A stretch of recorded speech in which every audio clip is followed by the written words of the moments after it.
성경 말씀 봉독해 드리겠습니다. 누가복음 17장 11절부터 19절까지입니다.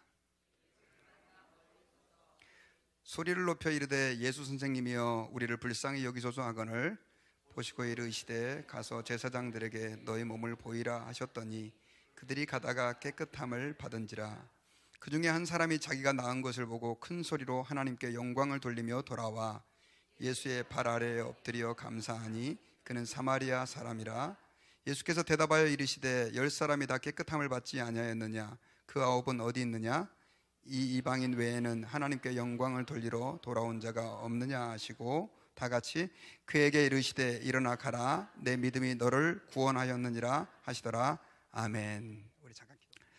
네, 오늘 누가복음 17장 11절부터 19절까지 말씀을 중심으로 감사가 믿음의 증거다, 우리가 이 제목으로 하나님 말씀을 듣도록 하겠습니다. 7살짜리 아이를 데리고 이웃집에 놀러를 간 엄마가 있었습니다. 그때는 이웃집 엄마가 그 아이를 보고 너무 귀여워가지고 집에서 아끼고 아껴서 먹던 사과를 선물로 그 아이에게 주었습니다. 이 사과를 봤더니 이 아이가 낼름 먹으려고 딱 하는데 그때 그 아이를 째려보는 한 시선이 있었는데 바로 엄마의 시선이었습니다. 이 엄마는 아이에게 아이야, 어른이 이렇게 사과를 주셨을 때는 뭐라고 말을 해야 되지? 라고 물었습니다. 그때 아이는 한참 골똘하게 생각을 하더니 이렇게 말을 합니다. 껍질 벗겨주세요. 이렇게 얘기를 했대요. 껍질 벗겨주세요. 여러분, 이 이야기는요, 오늘날 감사하지 못하고 늘 요구만 하는 그리스도인들을 풍자하는 이야기입니다. 예수 믿는 사람들에게 기도라는 게 너무 중요합니다. 그래서 늘 목사님들이 여러분 기도 열심히 하세요. 하나님이 구하면 주십니다. 그러다 보니까 이 구하는 기도는 열심히 우리 성도들이 하는데 감사를 잘 못해요. 그래서 아마 이렇게 추수감사절 같이 감사의 절기를 만들어서 하나님 앞에서 감사한다는 것의 의미도 다시 한번 돌아보고 또 우리가 감사하는 것이 얼마나 중요한지도 발견하게 되는 그런 기회가 되는 줄 믿습니다. 저는 여러분 오늘 예수님께서 우리에게 말씀해 주신 이 누가복음 17장 말씀을 중심으로 정말 주님께서 우리에게 감사가 굉장히 중요하다고 여러 번 말씀해 주셨는데 그것이 얼마나 중요한지를 다시 한번 새겨보고 또 발견하고 저와 여러분들의 인생이 정말 감사하는 그런 인생이 될 수 있기를 주님의 이름으로 부탁드립니다. 여러분, 오늘 본문은 여러분들 잘 알고 계시겠지만 예수님께서 예루살렘으로 가는 길에 있었던 일입니다. 예수님께서 아마 의도를 가지고 갈릴리하고 그 사마리아 그 사이에 나병 환자들이 모여있는 한 마을에 방문을 하셨습니다. 아마 그들은 동네에서 나병이 발병했기 때문에 가족들과 공동체에서 함께 살 수가 없어서 아마 그쪽으로 격리되어서 살고 있었던 것 같습니다. 우리 한국에는 소록도라고 하는 섬에 나병 환자들이 격리된 적이 있었습니다. 그런데 어떻게 소문을 들었는지 거기에 그 나병 환자가 한 10명 정도가 예수님께서 오시는 길에 마주 대항해서 섭니다. 그리고 예수님을 향해서 큰 소리로 부르짖으면서 다윗의 자손 예수님, 우리를 좀 불쌍히 여겨주십시오. 그렇게 예수님에게 크게 소리를 치면서 예수님 좀 도와달라고 도움을 요청합니다. 아마 성경에는 정확하게 기록되어 있지 않지만 그들은 아마 한 100보 정도, 그러니까 한 100보면 한 50m 정도 되나요? 멀리 떨어져서 예수님에게 외친 것 같아요. 왜 그러냐면 그 랍비들의 지침이라고 하는 그 지침서를 보면은요, 당시 나병 환자들이 어떻게 정상적인 사람을 대해야 되는가에 대한 기준이 나와 있는데 그 나병 환자는 나병은 전염성이 굉장히 강했기 때문에 그 사람들은 정상적인 사람을 가까이 할 수 없도록 되어 있고요. 설령 가까이 가려고 한다면 100보 떨어져서 그 이야기를 해야 된다라고 하는 그런 규정이 있어요. 성경에는 그런 얘기가 나와 있지 않지만 그들은 참 비참함으로 무너진 그리고 썩어가는 그 살, 손, 또 얼굴들 이런 것들을 아마 칭칭 붕대로 감고 그렇게 예수님에게 외친 것 같습니다. 그런데 예수님께서는 가까이 다가가십니다. 그리고 그들에게 그들의 병을 손을 만져서 고쳐주신다든가 혹은 다른 어떤 특별한 방법으로 고쳐주시지 않고 뭐라고 얘기를 하시냐면 너희 몸을 제사장들에게 보여라 이렇게 얘기하는 거예요. 여러분, 이게 무슨 말이냐면 그 당시 나병 환자들은 이 마을에서 격리되고 추방된 다음에 혹시나 이제 병이 나아가지고 고향으로 혹은 자기 마을로 돌아갈 때 반드시 제사장에게 자기 몸을 보여야 했습니다. 그래서 제사장이 이 사람이 확실히 나병이 나았다는 걸 확인해 주면 이제 다시 가족들로 집으로 돌아갈 수가 있었던 것이죠. 그러니까 예수님께서 지금 제사장들에게 너희 몸을 보이라라고 했던 것은 아마도 어떤 특별한 방법으로 그들을 고쳐주실 것을 그 10명의 나병 환자들은 기대했던 것 같습니다. 그래서 그들은 예수님의 말씀대로 그냥 그 자리에서 얼른 아마 발걸음을 재촉해서 또 어떤 사람은 뛰어서 고향으로 향했던 것 같습니다. 그런데 가는 길에 그 중간에 놀라운 일이 벌어졌어요. 어떤 일이 벌어졌냐면 바로 그들의 몸이 다 10명이 한 사람도 빠짐없이 깨끗하게 나음을 받은 거예요. 할렐루야. 예수님이 정말 능력이 있으시고요, 하나님의 아들이시고 살아 역사하시는 분입니다. 그런데 그 이후에 두 가지 현상이 일어났어요. 어떤 현상이 일어났냐면 나머지 9명은 가다가 몸이 나으니까 더 기뻐서 아마 발걸음을 재촉해서 그 마을에 있는 제사장에게 발걸음을 향하고 거기를 향해 달려갔는데, 그 중에 한 사람, 사마리아인, 유대인들이 개 취급하고 이방인이라고 보는 하나님의 은혜에서 멀리 멀어져 있다고 생각하는 그 사마리아인은요, 고향으로 가던 그 발걸음을 다시 돌이켜서 누구에게로 향합니까? 예수님에게 향해 옵니다. 그리고 나서 예수님을 어렵게 아마 찾아가지고 거기에 계신 그 예수님께 무릎을 꿇고 예수님께 감사합니다. 저 같은 이 나병 환자의 병을 고쳐주셔서 감사합니다 하고 예수님께 감사한 내용이 나와요. 근데 그때 예수님께서 자기에게 감사하는 그 사마리아인에게 이렇게 묻습니다. 야, 10명이 다 깨끗함을 받지 않았느냐? 나머지 9은 어디 있느냐? 내게 와서 감사한 사람이 이 이방인밖에 없느냐라고 말하면서 예수님께서 감사를 너무나 기다리고 계셨고 그 감사한 사마리아인에게 너무 감격해 하시고 감동받으신 그 내용이 오늘 성경에 기록되어 있다는 거예요. 여러분, 오늘 추수감사절인데요, 오늘 이렇게 그 감사하러 온 사마리아인을 향해서 나머지 9은 어디 있느냐라고 말씀하시는 그 주님, 이 10명이 다 치유함을 받았는데 어떻게 이방인이었던 사마리아인 당신 혼자 와서 이렇게 감사하느냐라고 말씀하시는 그 주님을 통해서 우리가 오늘 감사의 몇 가지 가치들을 한번 생각해 보려고 합니다. 그 첫 번째는 뭐냐면요, 여러분 한번 따라해 보겠습니다. 예수님은 감사하는 사람을 찾으신다. 여러분, 오늘 본문의 그 말씀 속에서 우리는 예수님의 마음을 헤아려 볼 수 있습니다. 예수님께서는 감사하는 사람을 찾고 계셨다는 것이죠. 우리 17절과 18절을 한 번 더 읽어보겠습니다. 시작. 예수께서 대답하여 이르시되 10사람이 다 깨끗함을 받지 아니하였느냐? 그 9은 어디 있느냐? 이 이방인 외에는 하나님께 영광을 돌리러 돌아온 자가 없느냐 하시고. 자, 예수님께서는 그 10명이 다 돌아와서 자기에게 감사하기를 원했습니다. 그리고 영광을 돌리기를 원했는데 딱 한 사람만, 확률적으로 몇 퍼센트입니까? 10%. 10명 중에 한 사람만 와가지고 예수님에게 감사하는 걸 보고 마음이 굉장히 안타까웠습니다. 그러면서 나머지 그 사람들은 어디 갔느냐라고 말씀하고 있는 것을 우리가 알 수 있습니다. 특별히 여러분, 그 10명 가운데 예수님에게 와서 감사한 사람은 다른 사람도 아니고 사마리아인인데, 제가 앞서서 잠깐 말씀드렸지만 여러분, 사마리아인들은 혼혈족이었고요, 하나님을 그렇게 잘 섬기지 못하는 민족이었습니다. 나머지 사람들은 유대인이었던 것 같은데 오히려 예수님에게 감사했어야 될 사람은 사마리아인이 아니라 누구였다고요?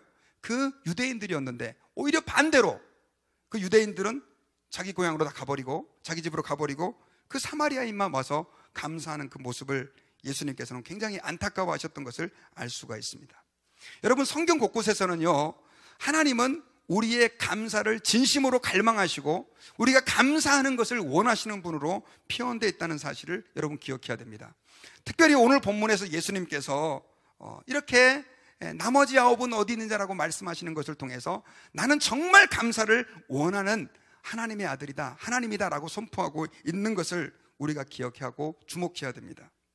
자, 그러면 여기 좀 이상한 게 하나 있어요.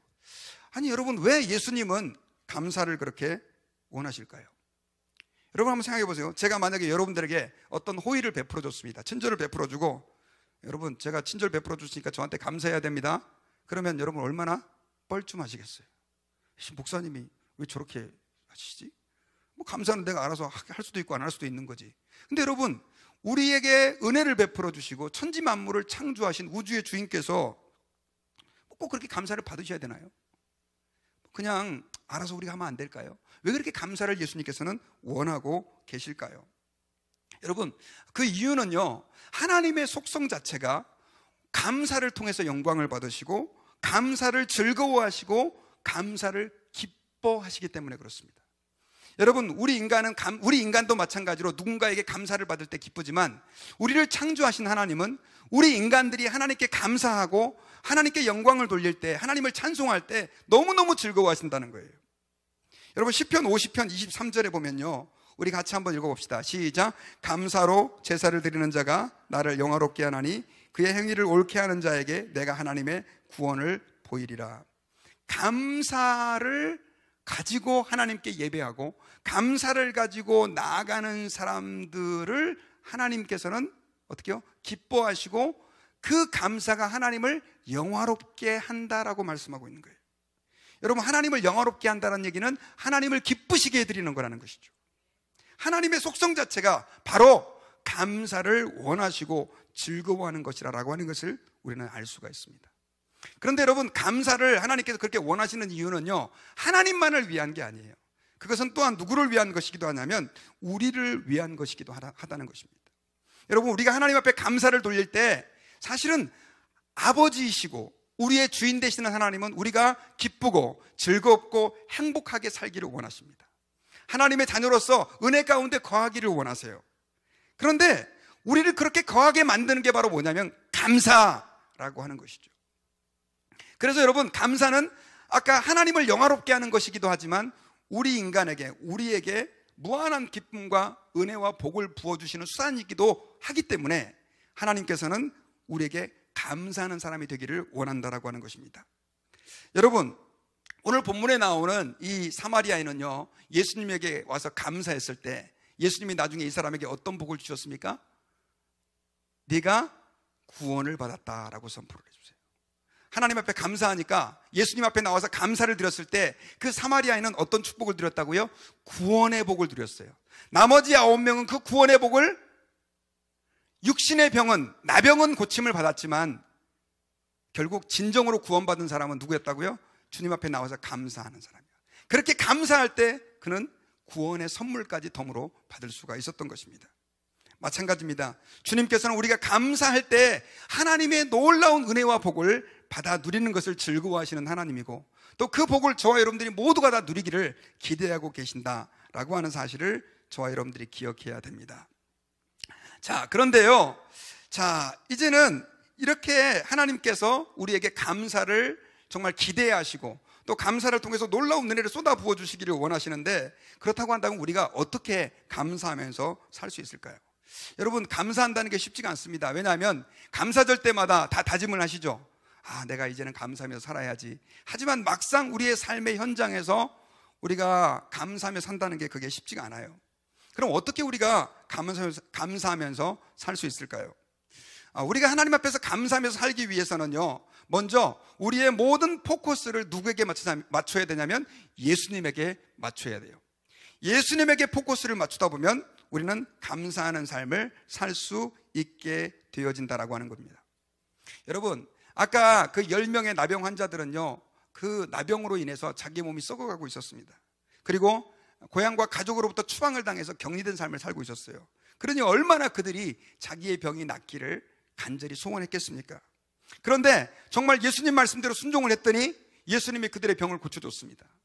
그런데 그 10명 가운데 오직 한 명, 그 사마리아인은요, 자기의 몸이 나은 것도 감사한데 거기에만 자기의 모든 관심과 정성과 신경을 쏟지 아니하고 자기의 몸을 고쳐주신 누구에게 자기의 시선을 주목했냐면 예수 그리스도께 자신의 시선을 고정시켰습니다. 그분을 바라봤습니다. 그리고 그분이 바로 우리에게 예언되었던 메시아임을 그들은 깨달았습니다. 그리고 예수 그리스도께 와서 살해하고 그분에게 감사를 표시했을 때 예수님은 그에게 구원을 선포해 주셨다는 사실을 저와 여러분들이 기억해야 됩니다. 여러분, 오늘날 우리가 이 세상을 살다 보면요, 우리를 힘들게 하고 아프게 만드는 일들이 너무 많습니다. 그런데 우리가 이렇게 복잡하고 문제가 많은 세상에서 하나님 앞에 감사하게 살려고 한다면, 감사하면서 살려고 한다면 우리의 모든 시선을 누구에게 맞춰야 된다고요? 예수님에게 맞출 때 우리는 그분으로 인하여, 예수님으로 인하여 감사할 수 있게 된다는 사실을 저와 여러분들이 기억해야 됩니다. 여러분, 그 인도에요, 굉장히 아름다운 왕비가 있었다고 합니다. 근데 너무 아름답고 성격도 좋다 보니까 왕의 극진한 사랑을 받았는데 결혼한 지 1년 만에 이 왕비가 세상을 떠난 거예요. 그러니까 왕은 너무 슬퍼가지고 수일을 울다가 나중에는 이제 장례식을 슬픔 가운데 치릅니다. 그리고 그 사랑하는 왕비를 위해서 그가 할 수 있는 모든 정성과 기술을 동원해 가지고 무덤을 정말 아름답게 꾸미게 됩니다. 그런데 이 무덤을 꾸며놓으니까 무덤이 너무 휑해 보이는 거예요. 그래가지고 동쪽에다가 너무나 멋지게 만든 젊은 용사의 동상을 만들어줍니다. 그리고 서쪽에다가는 또 최신 기술, 가장 탁월한 기술을 가진 석수를 동원해가지고 호랑이의 동상을 세웁니다. 그리고 세월이 또 몇 년이 흘러갑니다. 그런데 그곳에 갈 때마다 그래도 이제 조금 그 왕비가 위안을 받을까 왕이 생각을 했는데 아직도 너무너무 그 무덤이 휑해 보여서 그 왕은 나중에는 남쪽에다가요 호화로운 별장을 지어줍니다. 그리고 또 조금 있다가 북쪽에다가 너무나 웅장한 성을 이렇게 탁 지어줍니다. 이제 그 왕비가 묻혀있는 무덤 중심으로 너무나 아름다운 공원이 조성이 되고, 그러다 보니까 이제 외부에서 손님들이 오거나 혹은 사절단들이 오게 되면 그것을 소개시키면서 공원의 아름다움을 자랑하고 자신의 나라를 이렇게 사람들에게 홍보하는 그런 일들을 하게 되었습니다. 그런데 수년이 흘렀어요. 시간이 흘렀는데 나중에 어느 날 왕이 그 공원을 걷다가 쫙 이렇게 산책을 하다가 그 공원이 다 너무너무 아름답고 웅장하고 멋있었는데 거기에서 그 공원에 딱 어울리지 않는 하나를 발견하게 됩니다. 그게 뭐였을까요? 무덤이었습니다. 그래가지고 왕은 뭐라고 얘기를 하냐면 여기에 있는 이 무덤 치워라. 그래가지고 결국은 무덤을 치우게 된다는 이야기입니다. 영국의 소설가요 사회 비평가였던 헐버트 조지 웰이라고 하는 사람이 쓴 단편소설의 그 무덤이라고 하는 거의 이 줄거리입니다. 여러분, 우리가 이 이야기 속에서 뭘 느끼냐면요, 오늘날 많은 성도들이 하나님 앞에서 열심히 신앙생활하지만 자신의 포커스를 하나님께 맞추지 않아요. 그러다 보니까 교회 와서도 하나님 앞에서 뭐가 없냐면 감사가 없습니다. 오히려 교회 일 때문에 스트레스 받고 교회 일 때문에 상심하고 교회 일 때문에 낙심이 되는 사람들이 많아요. 차라리 감사하기 위해서 교회 가지 말아야지, 이런 생각이 드는 사람들조차도 있습니다. 여러분, 우리가 왜 교회에 나옵니까? 하나님께서 우리를 사랑하셔서 우리를 위해서 하나님의 독생자 예수 그리스도를 십자가에 못 박아 죽이셨잖아요. 우리 예수 믿는 사람에게 가장 본질적이고 가장 근본적인 것은 뭐냐면 우리가 주님의 그 큰 사랑을 받았고 나 같은 죄인을 위해서 예수님께서 십자가에서 죽으셨다는 거, 이게 본질이에요. 근데 여러분, 제가 여러분들에게 한번 여쭤보겠습니다. 오늘날 교회는 그런 본질에 그런 예수 그리스도에 우리의 시선을 집중하고 있나요? 너무나 많은 사람들이 주님의 일 때문에 힘들어하고 교회 와서 사람 때문에 불평합니다. 자기의 삶의 문제 때문에 고통스러워합니다. 여러분, 그러나 이제 우리의 시선을 그런 것들이 아니라 누구에게? 예수 그리스도께, 언제나 변함없이 나를 사랑하시고 나를 위해 하늘의 영광을 버리시고 이 땅에 사람이 돼서 오셔서 나의 모든 죄를 짊어지신 그 예수 그리스도께 우리의 모든 시선을 집중하실 수 있기를 바랍니다. 그러다 보면요, 짜증나는 일이 있어도 우리는 거기서 뭐 할 수 있습니까? 감사할 수가 있는 거예요. 여러분, 이 세상에서 좀 가난하면 어떻습니까? 여러분을 헐뜯는 사람이 좀 주변에 있으면 어떻습니까? 속삭이는 자녀들이 좀 있으면 어떻습니까? 정말 저와 여러분들이 예수 그리스도를 믿는다면 우리는 하나님의 사랑받는 자임을 믿으시기 바랍니다. 하나님이 자신의 독생자 예수 그리스도를 우리를 위해 주셨다는 사실을 믿으셔야 됩니다. 우리는 옆에 있는 분들에게 당신은 사랑받는 사람입니다.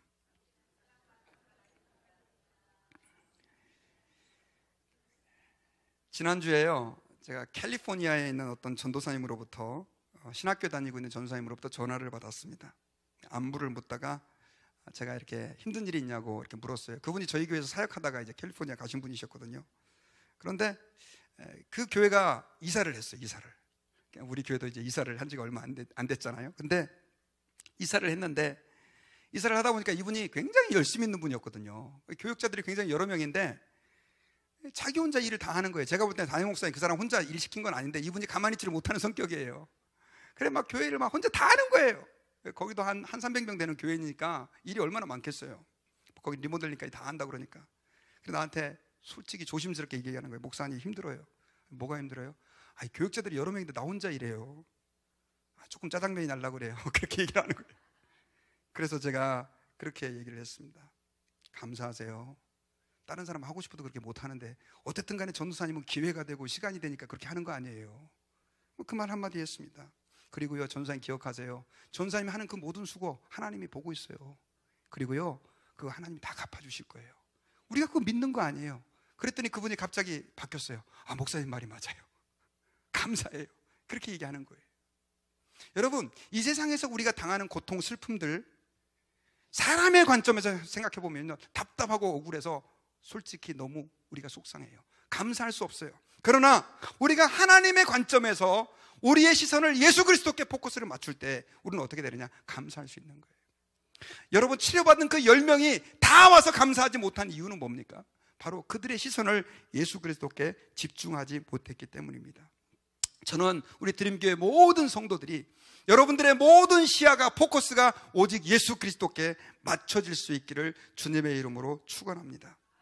그렇게 될 때 하나님께서는 여러분들 가운데 진정한 감사를 솟아나게 해 주실 것을 저는 믿습니다. 그리고요, 우리가 하나님 앞에 감사할 때 자꾸만 우리의 감사의 원인을 다른 주변 환경이라든가 사람에게서 찾으면 안 돼요.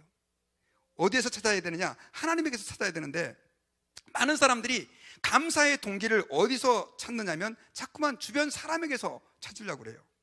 예를 들면 여러분, 어떤 사람이 갑자기 나에게 아름다운 선물을, 좋은 선물을 하나 줬어요. 감사해요, 감사 안 해요? 아, 하나님 감사합니다. 너무 기쁩니다.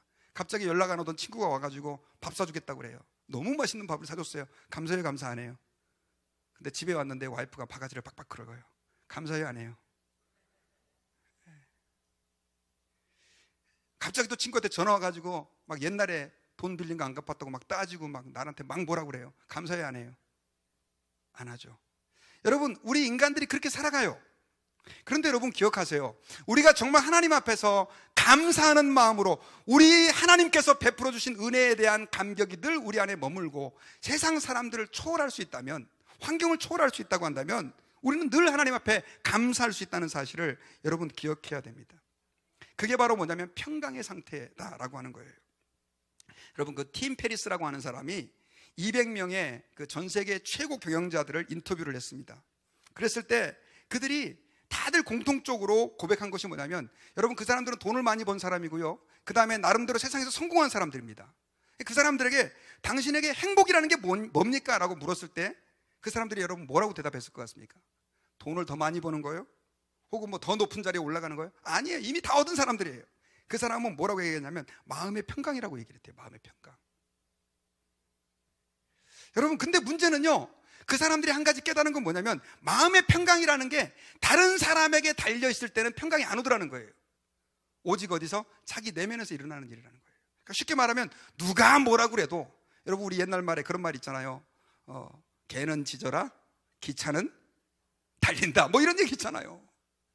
우리가 하나님 앞에 신앙생활을 할 때 그런 마음을 가지고 신앙생활을 했을 때 우리는 기뻐할 수 있는 것이다 라고 하는 것입니다. 여러분, 제가 예를 들어서 설명해 드릴게요. 여러분, 제가 작년인가요? 예전에 저희 교회가 있던 그 자리에서 이렇게 로얄레인에서 이제 하이웨이 35번에서 로얄레인으로 엑스돼 가지고 이제 교회로 이렇게 들어갔었는데, 거기에서 그 옆에 이렇게 도로에 구멍이 크게 난 거예요. 평상시에 이렇게 좀 이렇게 피해서 잘 다녔는데, 그 잘못해 갖고 제가 그 운전을 하다가 그 파톨에 자동차 바퀴가 툭 빠졌어요. 근데 뭐 속도가 좀 있었는지 앞뒤 타이어가 둘 다 펑 터져 버리고요. 그리고 타이어 휠까지 그냥 찌그러져 가지고 돈이 몇백 불이 들어갔어요. 뭐 다행히 또 차에 타고 있던 우리 권사님이 헌금을 해서 다행히 됐지만 얼마나 속상한지. 근데 여러분, 그 파톨에 제가 빠져가지고 시에다가 전화를 하려고 그랬어요. 도대체 이 파톨이 있는데 자동차 지금 다 망가졌다고. 그런데 문제는 제가 어떻게 전화하는지도 모르고, 하여튼 그래서 막 속만 끓이고 있는데 다른 차는 뒤에 오다 그냥 훅 지나가는 거예요. 차이가 뭐였겠어요? 제 차는 바퀴가 작은데 그 차는 바퀴가 이따만한 거예요. 그러니까 파톨이 있어도 그냥 좀 덜컹하고 지나가는 거예요. 여러분, 제가 거기서 굉장히 중요한 원리를 깨달았어요. 여러분, 우리가 살고 있는 세상에 수많은 파톨들이 있어요. 여러분들을 낙심하게 만들고 감사가 떠나가게 만들고 분노가 일어나게 만드는 그 많은 환경들이 있단 말입니다. 그런 환경에서 벗어나고 싶으면 한 가지 방법은 있어요. 돌아가시는 거예요. 천국 가시는 거. 살아있는 동안은 그게 있어요, 없어요? 있어요. 그럼 어떻게 그걸 이겨냅니까? 주변 사람들은 바뀌지 않습니다. 누가 바뀌어야 됩니까? 내가 바뀌어야 되는 거예요. 내 마음의 그릇이 넓어지고 내 마음이 예수 그리스도의 사랑, 누가 세상 사람들이 뭘 한다 할지라도 하나님이 나를 사랑하시고 나를 위해 독생자 예수 그리스도까지 주셨다는 그 감격이 내 안에 있으면요, 우리는 사람들에 의해서 흔들리지 않게 된다는 사실을 저와 여러분들이 기억하시기를 바랍니다. 직장에서 여러분, 어떤 분들은 해고에 대한 불안, 나이 드신 분들은 질병에 대한 불안, 경제적인 압박, 또 자녀들 때문에 상하는 속상한 것들, 부부끼리 생겨지는 갈등, 죄송하지만요, 이 땅에서는 우리가 안고 가야 되는 거예요. 근데 그것이 저와 여러분들을 감사하지 못하게 만들어서는 안 될 줄 믿습니다. 오직 주님에게 포커스를 맞춤으로 저와 여러분들에게 감사가 넘치시기를 주의 이름으로 축원합니다. 자, 그런데 문제는 그렇다면 좀 더 구체적으로 어떻게 우리가 하나님 앞에서 감사하면서 살 수 있을까요? 저는 여러분들에게 몇 가지 비결을 좀 가르쳐 드리기를 원합니다. 첫째는요, 여러분들이 정말로 감사의 능력을 이 땅 가운데 경험하려면 먼저 반드시 감사는 표현되어야 된다는 사실을, 표현하는 것이 진정한 감사라는 사실을 잊지 않으셔야 돼요. 자, 아까 나병에서 치료함을 받은 사람 그 10명이 예수님에게 감사하는 마음을 가졌을까요? 안 가졌을까요? 안 가졌을 것 같습니까? 제가 볼 때는 가졌을 거예요. 근데 그 10명이 다 나병에서 치유받아서 감사하는 마음을 가졌는데, 진정으로 예수님께 영광을 돌리고 또 구원의 은총을 받게 된 그 사마리아인의 다른 점이 뭐였습니까? 그 사람은 감사를 표현했어요. 여러분, 그런 거 있잖아요. 종은 울리기 전까지 종이 아니고, 사랑은 표현하기 전까지 사랑이 아니고, 감사도 표현되기 전까지 감사가 아니에요. 근데 여러분, 문제는 우리 한국 사람들은 너무 표현을 안 해. 항상 마음으로 담고, 이것이 우리 민족의 전통이야, 5,000년 동안 흘러온 우리 민족의 전통이야, 이렇게 생각하는 분들이 계세요. 시편 100편 4절에서요, 이렇게 시편 기자는 고백했어요. 감사함으로 그의 문에 들어가며 찬송함으로 그의 궁정에 들어가서 그에게 감사하며 그의 이름을 송축할지어다. 감사는 여러분 명령으로 사용됐어요. 우리는 감사 그러면 감사하는 마음이라고 생각해요. 여러분, 아니에요. 감사는 마음이 아니라 행동으로 나타나야 진정한 감사다라고 하는 사실을 기억해야 됩니다. 여러분, 주일날 오늘 와가지고 찬송을 왜 부릅니까? 감사를 표현하기 위해 찬송 부르는 거예요. 오늘 감사헌금 드리셨잖아요. 왜 드려요? 감사를 표현하는 거예요. 감사는 표현되어질 때 하나님 앞에서 아름다운 것입니다. 기도 제목 제출하라고 그랬는데 아직까지 굳세어라 금수나 제출 안 하신 분들, 오늘도 아직 늦지 않았으니까 감사를 표현 한번 해보세요. 달라요. 마음으로만 가지고 있는 거. 제가 여러분 인터넷에서 어떤 글을 읽다가 그 어떤 분의 블로그에 아주 재밌는 내용이 좀 있어서 제가 소개를 좀 해드리려고 해요. 아끼면 쓸모 없어지는 것. 원래 제목은 아끼면 똥 되는 것이었는데 강단에서 제가 너무 좀 저기해서 좀 부드럽게, 아끼면 쓸모 없어지는 것 4가지가 있대요. 여러분 잘 들어보세요. 첫째는 옷, 신발. 너무 옷이 좋다고, 신발이 좋다고 옷장 안에 보관해 놓으면 바보입니다. 유행 지나서 나중에는 신지도 못하고 쓰지도 못하고 살쪄버리면 맞지도 않습니다. 그 다음 2번째가 뭐냐면 커피입니다. 여러분, 커피가 너무 좋아가지고 이 커피 난 너무 사랑해서 그 냉장고 하나 장롱에다가 이렇게 넣어버리면 시간 지나면 그 커피는 못 먹게 됩니다. 또 한 가지가 돈이래요. 돈. 창고에 보관만 하면, 저는 진짜 그런 분 봤어요. 80세까지 돈을 쓰진 않아요. 모으기만 하고 그러다 그냥 돌아가셨어요. 다 누구 돈데. 여러분, 저는 여러분들이 좀 돈도 좀 쓸 수 있을 때 쓸 수 있기를 주님의 이름으로 부탁드립니다. 마지막이 뭔지 아세요, 여러분요? 감사래요. 감사는 마음에만 담고 있으면 바보예요. 감사는 주님 앞에서 표현되어야 될 줄 믿습니다. 감사의 가장 아름다운 표현은 저는 뭐라고 생각하냐면, 하나님 앞에서 다른 사람에게 우리 주님께서 내게 베풀어 주신 그 구원의 은혜를 전하는 거예요. 사람에게 예수님께서 내게 이런 은혜를 주셨다라고 전파하는 거예요. 여러분, 이기품 목사님이라고 들어보셨습니까? 제가 그분의 전기를 읽은 적이 있는데, 이 이기품 목사님은요, 그 당시 한 100여 년 전에 우리 한국에 선교사님들이 오셨을 때 마펫 선교사라고 하는 선교사를 돌로 쳐가지고요, 이분을 거의 피가 질질 흘리도록 그렇게 만드는 그런 사람이에요. 근데 이 사건 이후에 이 사람이 너무 죄책감이 시달리는 거예요. 그러다 하루는 꿈을 꿨는데, 꿈속에 가시관을 쓰신 예수님이 나타나가지고 기풍아 네가 왜 나를 핍박하느냐, 그 음성을 들은 거예요. 바울처럼. 그래가지고 잠에서 깨가지고 하나님 앞에 눈물을 흘리면서 콧물을 쏟으면서 회개합니다. 그리고 마을에 선교사가 어디 있는지 찾아가요. 자기가 때린 선교사는 이제 만날 수가 없어서 다른 선교사를 찾아가가지고 그곳에 가서 내가 예수님을 믿겠습니다 라고 소원을 해요. 그러고 나서 말씀을 읽으면서 이분이 예수 그리스도께서 자기를 사랑하시는 사랑을 깨달았습니다. 그러고 나서 나중에 이 은혜가 너무 감사해가지고 그냥 매일같이 복음을 전하는데, 나중에 복음을 전하다가 목사가 되고 한국 장로교 최초의 신학교 1회 졸업생이 돼가지고 그렇게 해서 목사가 되고, 그리고 나서 이 주님의 크신 은혜에 내가 가만히 있을 수 없다 그래가지고 제주도에, 그때만 해도 여러분 제주도는 뭐 완전히 뭐 원주민들 사는 데하고 똑같습니다. 그곳에 가가지고 온갖 핍박과 반대를 무릅쓰고 복음을 전한 1호 제주도 선교사가 되신 분이세요. 여러분, 하나님의 은혜에 감사하시되 예배당에 나와서 감사를 표현하시고 또 믿지 않는 분들에게 주의 복음을 증거하는 저와 여러분들이 되기를 바랍니다. 그리고 두 번째로 여러분, 우리가 하나님 앞에 어떻게 감사하는 사람이 돼야 되느냐? 미루지 않는 감사하는 사람이 돼야 돼요. 감사를 미루면 안 돼요. 자, 아까 9명이 10명이 다 치료 안 받았는데 9명은 감사하는 마음을 가졌을 거예요. 그런데 왜 오지 않았을까요? 제가 한번 그런 생각을 해봤어요. 야, 나 지금 몸이 나섰는데 제사장한테 내 몸 보이러 가는데, 그리고 내 고향 가족들 짧게는 몇 개월에서 아마 많게는 몇 년을 못 만났을 거예요. 그러니까 빨리 달려가서 내 가족들을 봐야지. 그리고 나서 다음에 예수님에게 뭐 해야지? 감사해야지. 아마 그렇게 생각하지 않았을까요? 뭐 제가 성경엔 자세히 안 나왔으니까 잘 모르겠습니다. 그러나 분명한 것은 그들은 감사하는 마음은 가졌지만 그 감사를 뒤로 미루었을 수도 있어요. 여러분, 감사는 미루는 것이 아닙니다. 감사할 때 여러분, 감사할 일이 있으면 하나님 앞에서 바로바로 감사의 고백을 올리시기 바랍니다. 이것은 사람에게도 똑같아요. 감사한 사람들이 있잖아요. 다음 달에 감사해야지, 내년에 감사해야지.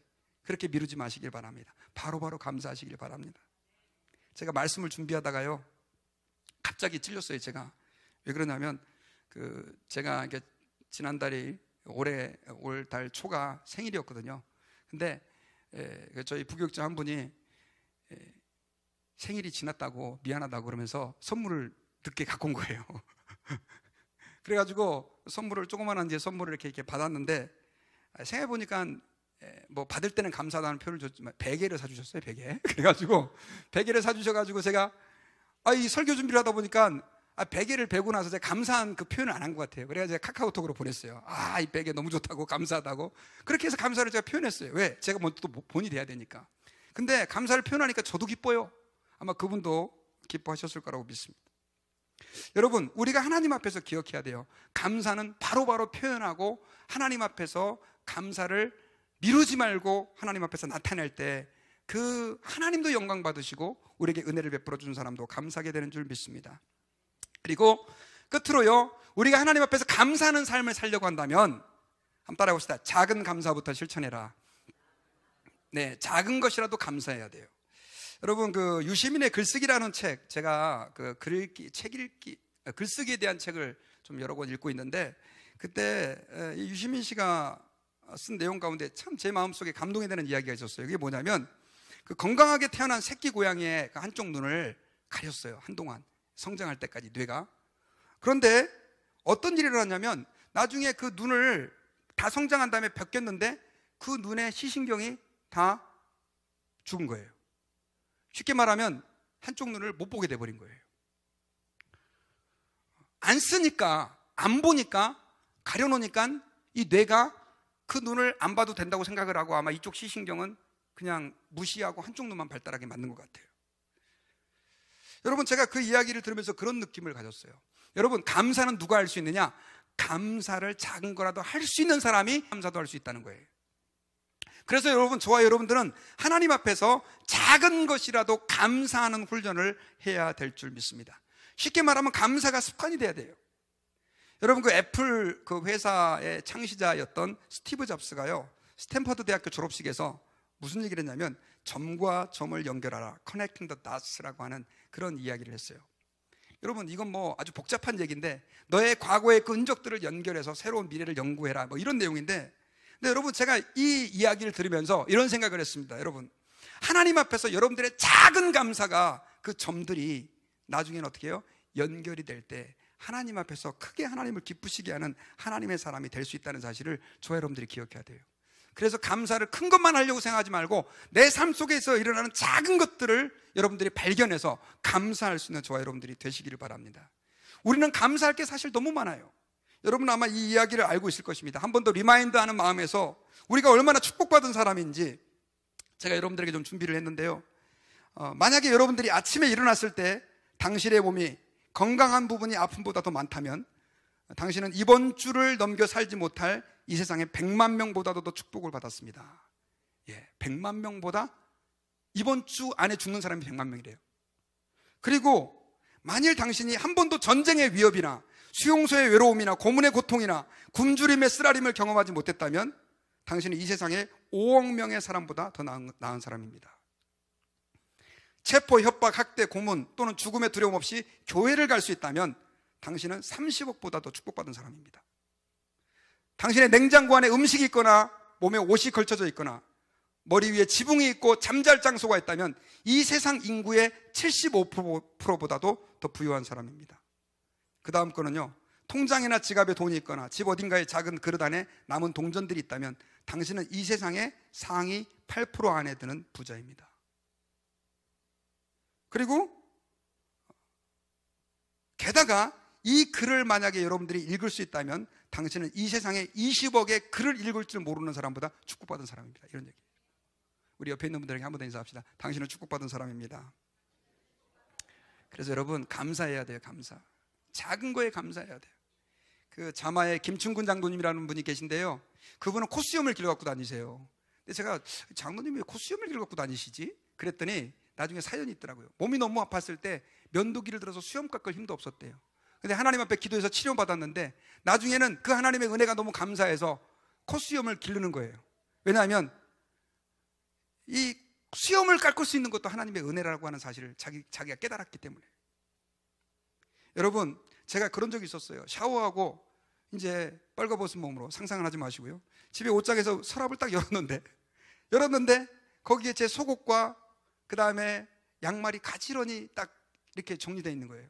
저는 저희 집사람하고 25년 살았는데요, 그게 너무나 당연하게 생각했는데 갑자기 아내가 없으면 이거 어떻게 되는 거지? 아내가 이렇게 다 일일이 이렇게 해줬네, 고맙고 감사하다, 그런 생각을 제가 했어요. 남자분들 아멘 하셔야 됩니다. 돈 벌어오는 남편에게 감사해야 돼요. 일상의 작은 것들. 여러분, 저는 이제 말씀의 결론을 좀 맺으려고 합니다. 하나님 앞에서요, 우리가 이 세상에서 살아가면서 우리는 감사할 때 진정으로 하나님이 기뻐하시고 감사할 때 우리에게도 그것이 축복이 되는 줄을 기억해야 됩니다. 그래서 예수님은 사마리아